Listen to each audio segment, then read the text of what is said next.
Okay, Mueller report audiobook. Thank you for joining me. We're up to episode 14.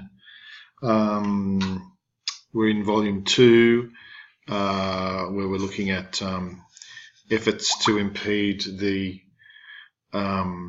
investigation into Russian interference in the 2016 US election.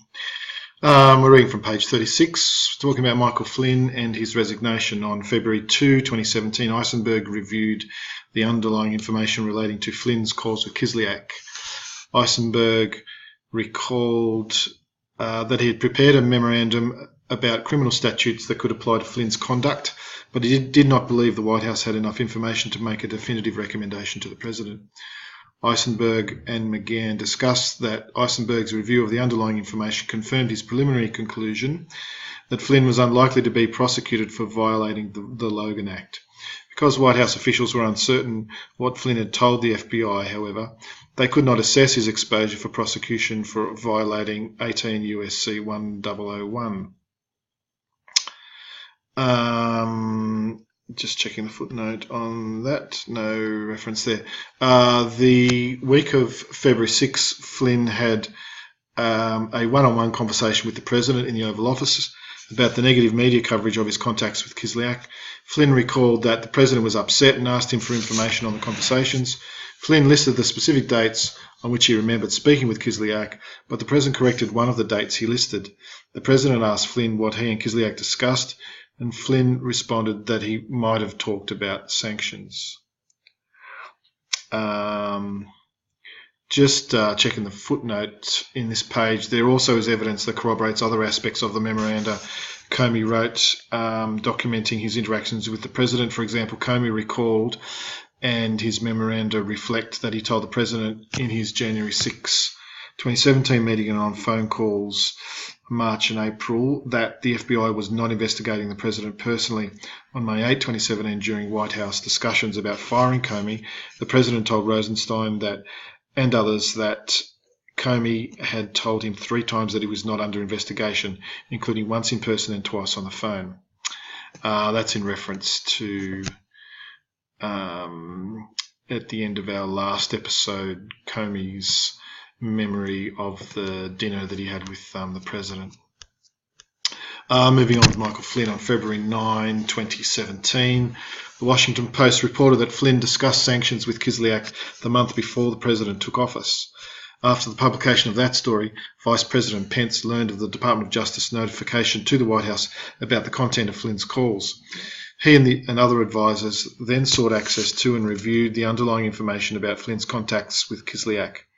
FBI Deputy Director Andrew McCabe, who provided the White House officials access to the information and was present when they reviewed it, recalled the officials asking him whether Flynn's conduct violated the Logan Act.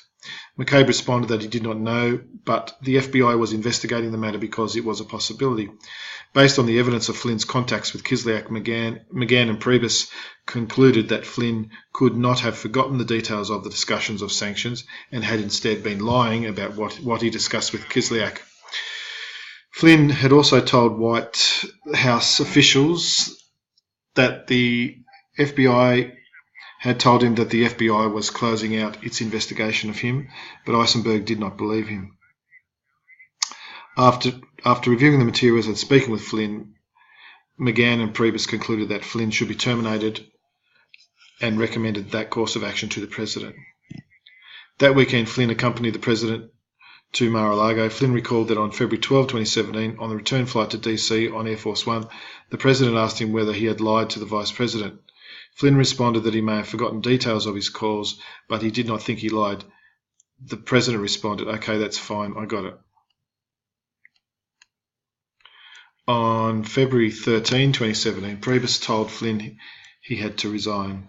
Flynn said he wanted to say goodbye to the President, so Priebus brought him to the Oval Office. Priebus recalled that the President hugged Flynn, shook his hand and said, "We'll give you a good recommendation. You're a good guy. We'll take care of you."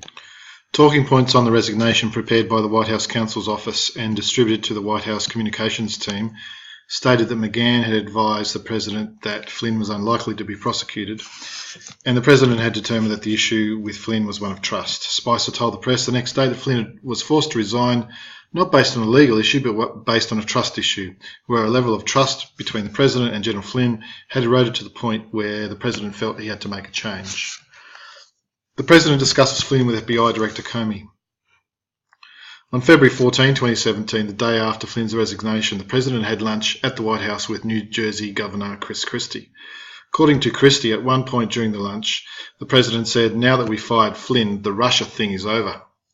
Christie laughed and responded, "No way."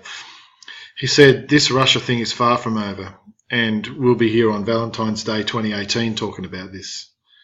The President said, "What do you mean? Flynn met with the Russians, that was the problem. I fired Flynn, it's over." Christie recalled responding that based on his experience both as a prosecutor and as someone who had been investigated, firing Flynn would not end the investigation. Christie said there was no way to make an investigation shorter, but a lot of ways to make it longer. The President asked Christie what he meant, and Christie told the President not to talk about the investigation, even if he was frustrated at times. Christie also told the President that he would never be able to get rid of Flynn like gum on the bottom of your shoe. Just checking the footnotes on page 38. Christie said he thought when the President said the Russia thing, he was referring to not just the investigations but also the press coverage about Russia. Christie thought the most important thing was that there was an investigation. Okay, toward the end of the lunch, the President brought up Comey and asked if Christie was still friendly with him. Christie said he was. The President told Christie to call Comey and tell him that the President really likes him. Tell him that he's part of the team. At the end of the lunch, the President repeated his request that Christie reach out to Comey. Christie had no intention of complying with the President's request that he contact Comey. He thought the President's request was nonsensical, and Christie did not want to put Comey in the position of having to receive such a phone call. Christie thought it would have been uncomfortable to pass on that message. Smart guy. At 4 p.m. that afternoon, the President met with Comey, Sessions and other officials for a Homeland Security briefing. At the end of the briefing, the President dismissed the other attendees and stated that he wanted to speak to Comey alone. Sessions and Senior Advisor to the President, Jared Kushner, remained in the office as other participants left. But the President excused them, repeating that he wanted to speak only to Comey. At some point, after others had left the Oval Office, Previs opened the door, but the President sent him away. Just before we go into that, just checking the footnotes to that conversation with Christie. Christie also recalled that during the lunch, Flynn had called Kushner, who was at the lunch, and complained about what Spicer had said about Flynn in the press briefing that day. Kushner told Flynn words to the effect of, "You know, the President respects you, the President cares about you, I'll get the President to send out a positive tweet about you later." Kushner looked at the President when he mentioned the tweet, and the President nodded his assent. Flynn recalled getting upset by Spicer's comments at the press conference and calling Kushner to say he did not appreciate his comments. Back to Comey. According to Comey's account of the meeting, once they were alone, the President began the conversation by saying, "I want to talk about Mike Flynn."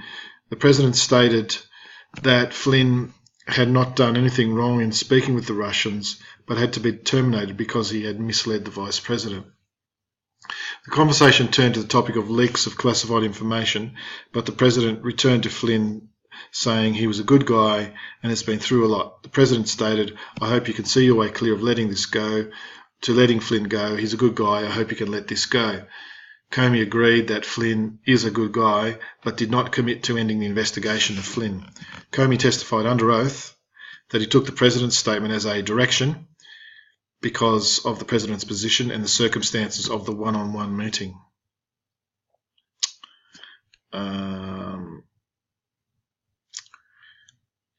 Just the footnote there is a reference to the hearing on Russian election interference before the Senate Select Intelligence Committee, June 8, 2017, testimony of James Comey, former director of the FBI. Comey further stated, "I mean, this is the President of the United States, with me alone saying, I hope this. I took it as this is what he wants me to do." Comey took the statement as an order to shut down the Flynn investigation.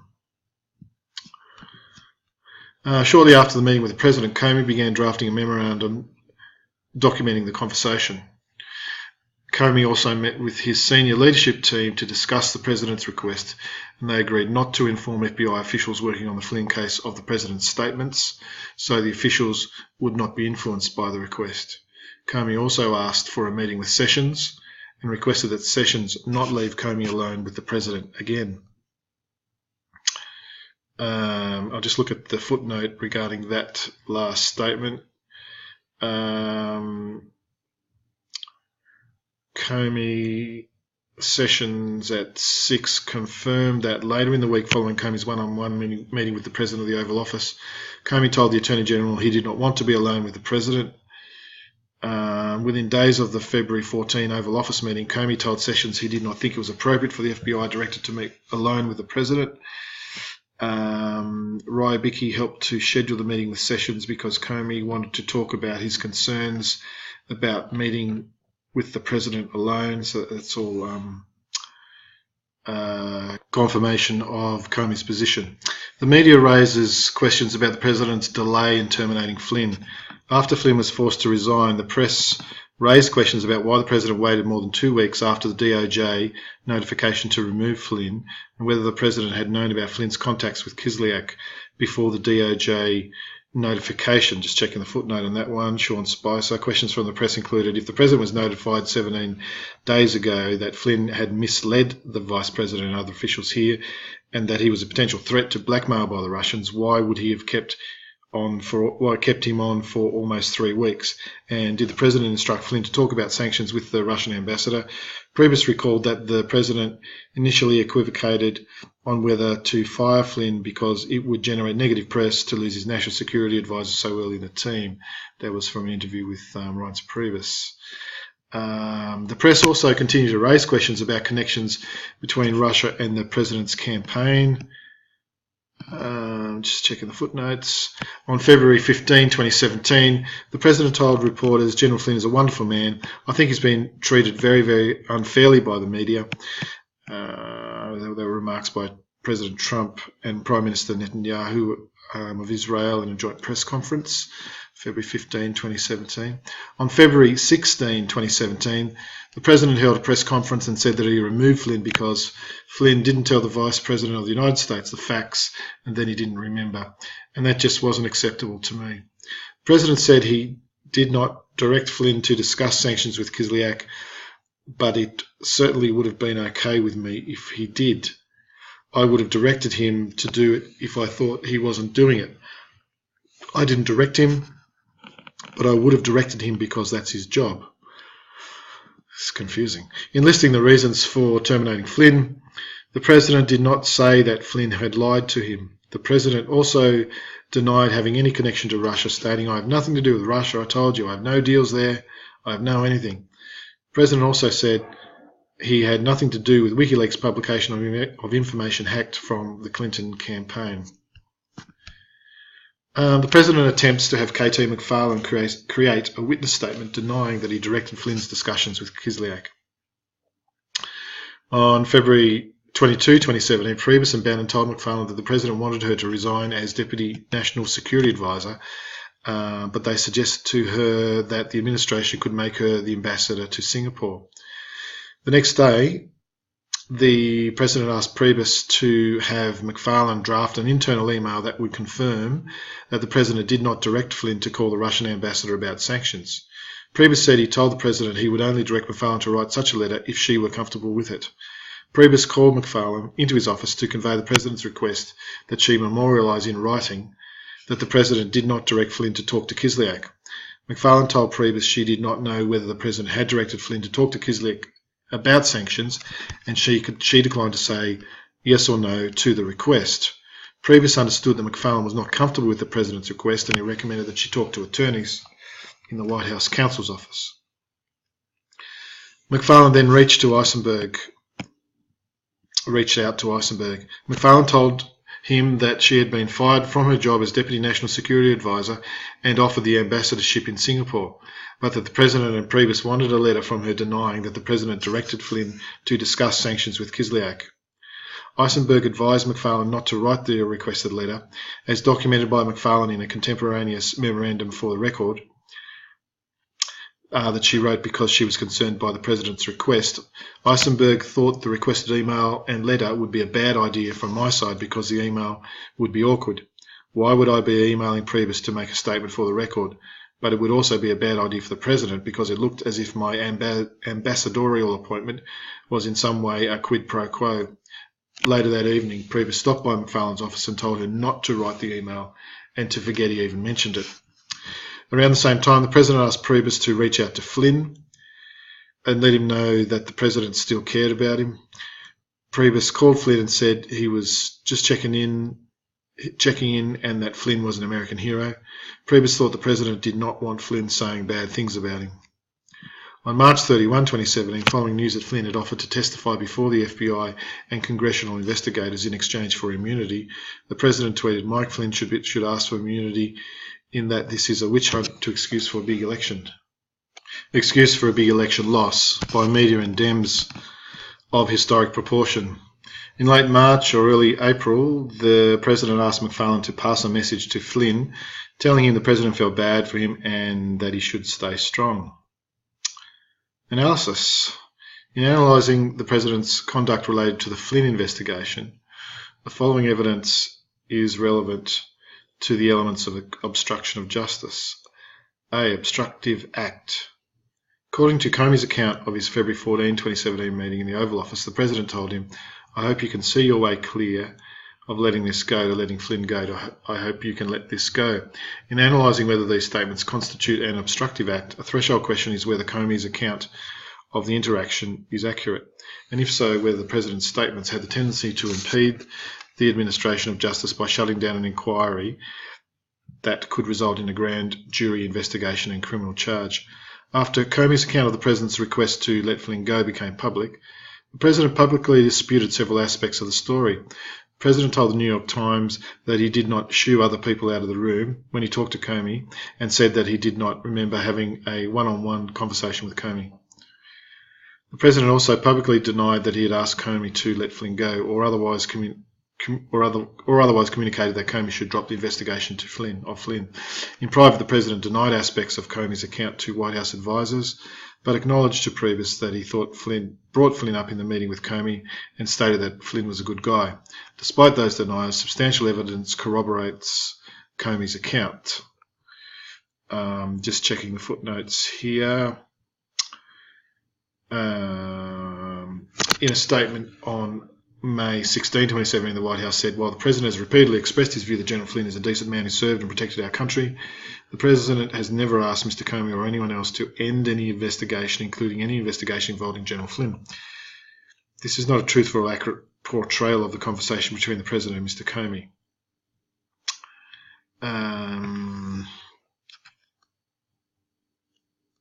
And there's another reference to another tweet of from real Donald Trump. "I never asked Comey to stop investigating Flynn, just more fake news covering another Comey lie."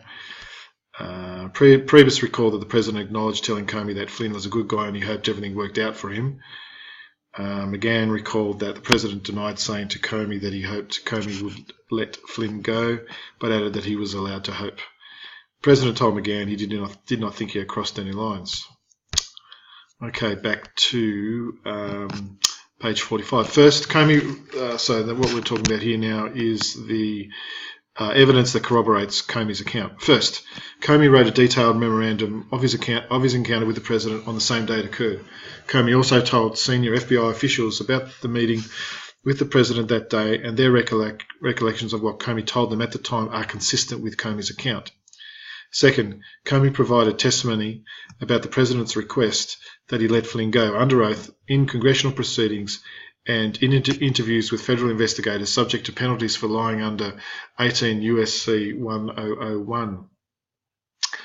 Comey's recollections of the encounter have remained consistent over time. Third, the objective corroborated circumstances of how the one-on-one meeting came to occur support Comey's description of the event. Comey recalled that the President cleared the room to speak with Comey alone after a Homeland Security briefing in the Oval Office, that Kushner and Sessions lingered and had to be shooed out by the President. and that Priebus briefly opened the door during the meeting, prompting the President to wave him away. While the President has publicly denied those details, other administration officials who were present have confirmed Comey's account of how he ended up in a one-on-one meeting with the President, and the President acknowledged to Priebus and McGann that he, in fact, spoke to Comey about Flynn in their one-on-one meeting.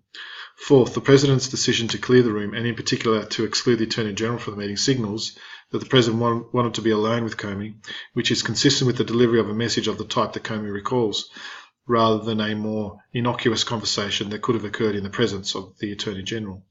Finally, Comey's reaction to the President's statements is consistent with the President having asked him to let Flynn go. Comey met with the FBI leadership team, which agreed to keep the President's statements closely held and not to inform the team working on the Flynn investigation, so that they would not be influenced by the President's request. Comey also promptly met with the Attorney General to ask him not to be left alone with the President again, an account verified by Sessions, FBI Chief of Staff James Rybicki, and Jody Hunt, who was then the Attorney General's Chief of Staff. A second question is whether the President's statements, which were not phrased as a direct order to Comey, could impede or interfere with the FBI's investigation of Flynn.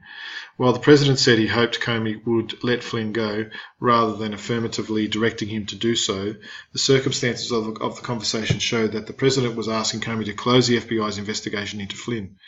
First, the President arranged the meeting with Comey so that he would be alone and purposely excluded the Attorney General, which suggests that the President meant to make a request to Comey and that he did not want anyone else to hear. Second, because the President is the head of the executive branch, when he says that he hopes a subordinate will do something, it is reasonable to expect that the subordinate will do what the President wants. Indeed, the President repeated a version to let this go 3 times, and Comey testified that he understood the President's statements as a directive, which is corroborated by the way Comey reacted at the time. Nexus to a proceeding. To establish a nexus to a proceeding would be necessary to show that the President could reasonably foresee and actually contemplated that the investigation of Flynn was likely to lead to a grand jury investigation or prosecution. At the time of the President's one-on-one meeting with Comey, no grand jury subpoenas had been issued as part of the FBI's investigation into Flynn, but Flynn's lies to the FBI violated federal criminal law, redaction there, and resulted in Flynn's prosecution for violating 18 U.S.C. 101. By the time the President spoke to Comey about Flynn, DOJ officials had informed McGann, who informed the President, that Flynn's statements to senior White House officials about his contacts with Kislyak were not true, and that Flynn had told the same version of events to the FBI. McGann also informed the President that Flynn's conduct could violate 18 U.S.C. 1001.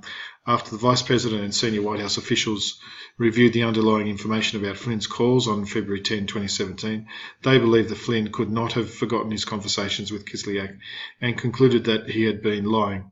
In addition, the President's instructions to the FBI Director to let Flynn go suggest his awareness that Flynn could face criminal exposure for his conduct and was at risk of prosecution. Intent. As part of our investigation, we examined whether the President had a personal stake in the outcome of an investigation into Flynn. For example, whether the President was aware of Flynn's communications with Kislyak close in time to when they occurred, such that the President knew that Flynn had lied to senior White House officials and that those lies had been passed on to the public. Some evidence suggests that the President knew about the existence and content of Flynn's calls when they occurred, but the evidence is inconclusive and could not be relied upon to establish the President's knowledge. In advance of Flynn's initial call with Kislyak, the President attended a meeting where the sanctions were discussed, and an advisor may have mentioned that Flynn was scheduled to talk to Kislyak. Flynn told McFarland about the substance of his calls with Kislyak and said they may have made a difference in Russia's response. And Flynn recalled talking to Bannon in early 2017 about how they had successfully stopped the train on Russia's response to the sanctions. It would have been reasonable for Flynn to have wanted the President to know of his communications with Kislyak because Kislyak told Flynn his request had been received at the highest levels in Russia and that Russia had chosen not to retaliate in response to the request. And the President was pleased by the Russia response, calling it a great move. And the President never said publicly or internally that Flynn had lied to him about the calls with Kislyak. But McFarland did not recall providing President-elect with Flynn's readout of his calls with Kislyak, and Flynn does not have a specific recollection of telling the President-elect directly about the calls. Bannon also said he did not recall hearing about the calls from Flynn. And in February 2017, the President asked Flynn what was discussed on the calls and whether he had lied to the Vice President, suggesting that he did not already know. Our investigation accordingly did not produce evidence that established that the President knew about Flynn's discussion of sanctions before the Department of Justice notified the White House of those discussions in late January 2017. The evidence also does not establish that Flynn otherwise possessed information damaging to the President that would give the President a personal incentive to end the FBI's inquiry into Flynn's conduct.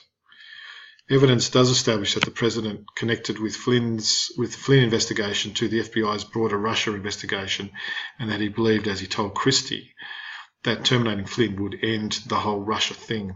Flynn's firing occurred at a time when the media and Congress were raising questions about Russia's interference in the election and whether members of the President's campaign had colluded with Russia. Multiple witnesses recalled that the President viewed the Russia investigations as a challenge to the legitimacy of his election. The President paid careful attention to negative coverage of Flynn and reacted with annoyance and anger when the story broke, disclosing that Flynn had discussed sanctions with Kislyak. Just hours before the meeting one-on-one with Comey, the President told Christie that firing Flynn would put an end to the Russia inquiries. And after Christie pushed back, telling the President that firing Comey would not end the Russia investigation, the President asked Christie to reach out to Comey and convey that the President liked him and that he was part of the team. That afternoon, the President cleared the room and asked Comey to let Flynn go.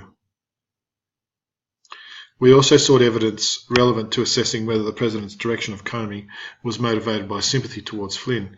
In public statements, the President repeatedly described Flynn as a good person who had been harmed by the Russia investigation, and the President directed advisers to reach out to Flynn to tell the President cared for him and felt bad for him.